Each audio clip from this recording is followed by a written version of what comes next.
And welcome back to the David67 Celtic News YouTube channel. Today's video going to be a wee look at a potential new goalkeeper for Celtic. It's a player I mentioned in a short video from about a month, 6 weeks ago, as being a potential target for Celtic. To replace Joe Hart. Joe Hart, of course, out of contract at the end of the season, and there actually are a number of high-quality goalkeepers out of contract at the end of the coming season, a few of whom may well be triggering interest at Celtic. A couple have been mentioned before as moving to Celtic, and a few are a wee bit more speculative. The particular player that has come to my attention through scouting videos and going through various different transfer sites regarding players who are out of contract. One of the highest rated is actually Mathew Ryan, a 31-year-old Australian goalkeeper, also has dual Scottish/British and Australian nationality, and so this obviously would allow him to come to Scotland without any difficulty. He has played for a number of clubs all around Europe, as well as early spells back home in Australia. He had a spell of 3 or 4 years at Brighton, short loan at Arsenal, and a year or so in Bruges, and for the last year has been playing for AZ Alkmaar in Holland. Slightly strangely, he only had a relatively short contract with Alkmaar, which runs out in June 2024, and so he would be available potentially on a reduced price in the winter transfer market, or could be signed for free for the 24-25 season. Currently marketed at 4 million on the transfer market site, which usually is pretty good for assessing players' value. So just going to pop in now a couple of minutes of scouting reel from Ultras FC TV, who previously have allowed sharing of their scouting videos as part of other YouTube channels, and then we'll have a quick chat regarding my assessment of the player and a couple of other stats regarding Mathew Ryan.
Hello and welcome back after that video. Hopefully you enjoyed the video and that you feel that he is a good goalkeeper to come to Celtic. I think from his scouting video, and there's a longer version available on YouTube and a few other videos of highlight reels for Mathew Ryan. I think from his highlight reel, he is a player, very good reactions, quick off his line, very brave goalkeeper, very agile and acrobatic, great shot stopper.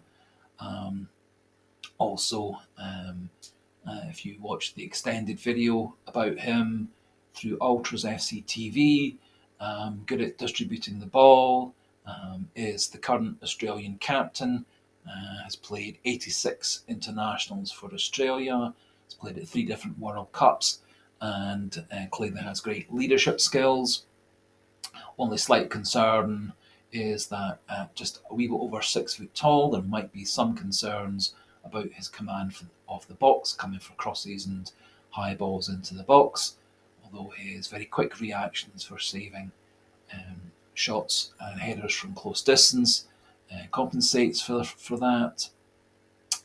Other constant concern is he has been kind of all over the world in terms of contracts, short spells at several different clubs, had an extended spell at Bruges in Belgium, several years at Brighton, and he's been in Alkmaar in Holland for a wee bit over a year. A little bit surprisingly, he was only given a contract for about 18 months by Alkmaar when he moved from Copenhagen, and his contract is up in June 2024, and so would be available at a cut price in the winter window starting in a couple of weeks' time, or available for free in the summer of 2024.